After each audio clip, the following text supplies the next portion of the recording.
Do you ever feel overwhelmed with everything going on in life? 15-minute break from Instagram.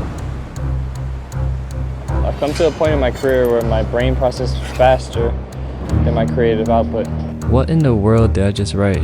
Hold on, let me try to explain. My name is Andy, and I'm a full-time button pusher. The kind that runs around and tries to make something out of nothing. Meet my friends. Sony FX3, 1635 2.8 Mark II, 35 1.4, 2470 2.8 Mark II, and 7200 2.8 Mark II. And yes, these lenses are all a part of the G Master family. Since forever, film has provided escapism for millions of people across the world.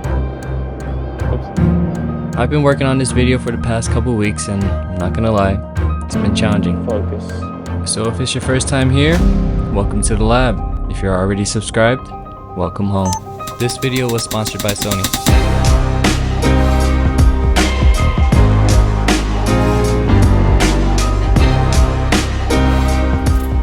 Throughout this video, we'll be exploring New York City. We'll go to Chinatown to hoop for a little, hit a couple rooftops, link up with Jose to see a day in his life. Don't bounce so much. Overall, I'm just gonna take you on a little fun video, get your mind off things for a little bit. So where does our journey begin? Sony Kando 23. Feels good to be back. Crazy to think I used to be a part of the Sony Alpha Collective, but while I was at Kando, there was one camera that really caught my eye, the FX3. At the time, this was just a loaner that had an everlasting impression on me. And then, the Sony Alpha team turned one of my dreams into a reality by sending me my own kit with the G Master Holy Trinity and the 35 G Master as well.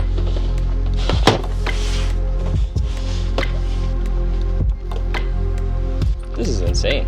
Leading off, we're going to start with the 1635 ultra wide lens. With the G Master Mark II, this is 20% lighter and 10% smaller than the previous version. It's perfect for cityscapes and landscapes, and if you crank it to 35mm, you can also get nice portraits as well.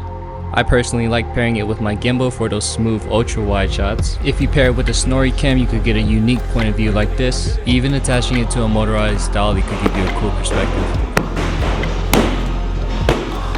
If you're big on vlogging, you could be carefree and never miss a moment. And with that 2.8 aperture, you could film at night with no problems. Next up is the 2470 f2.8 Mark II. Location, the Bronx.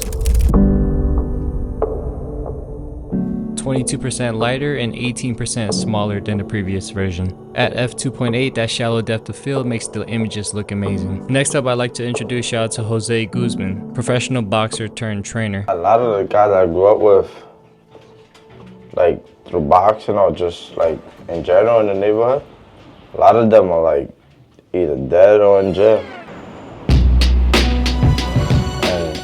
As soon as I got to the gym, I started training people. So right now, I'm getting Dominic Crowder ready. He's a couple fights away from a world title. And Terrell Bostic, he just won a WBA title also.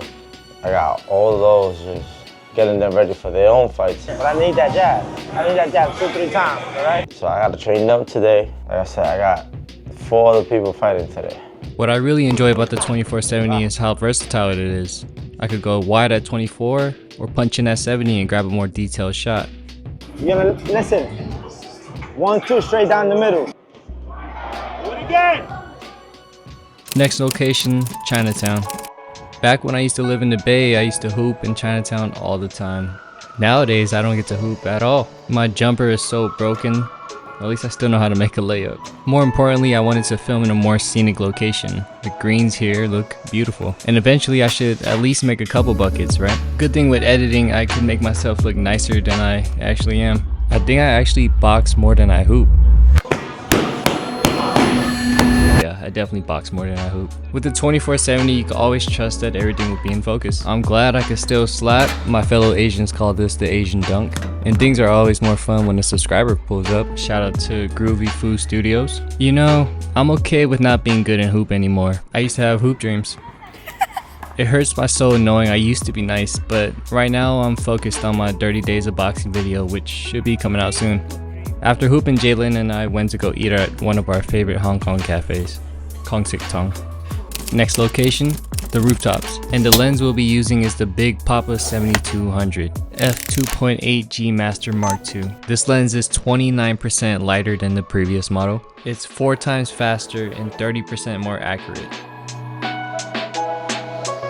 Having a 7200 in your kit just unlocks a whole different perspective. One of my favorite things to do is to film cityscapes, and let's just take a moment to appreciate the details in all of these shots.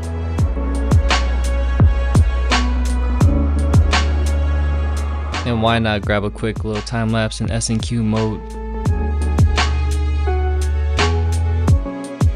Something I learned is that once I start to feel a little overwhelmed, my best advice for myself is to just go out and film.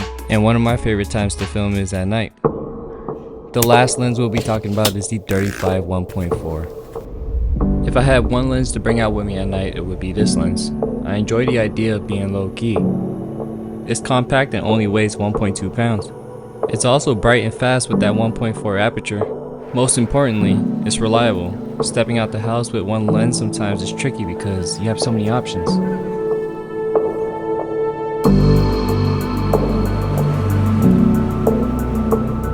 So let's bring it back. Do you ever feel overwhelmed with everything going on in life? For me, the short answer is yes. I'm an artist. I like to overcomplicate my life, passionate about the craft, difficulty on extreme, and like every artist, there's a constant battle of overthinking, procrastination, focus, but sometimes you gotta find that something that helps you make sense of everything. Wait, what? When I first began this video, it was a blank note, new project. I had to learn a whole new system in a short amount of time, and I didn't give up. I just went out and filmed and made a bunch of mistakes along the way. So if you made it all the way to the end of this video, I hope you enjoyed it. I pour my soul into these things, and most of the time there isn't instant feedback, but hopefully you could take a thing or two away from this experience. And that's a wrap. You'll probably find me somewhere in the world with a camera in hand, and if you do, let me be the first to say, yo.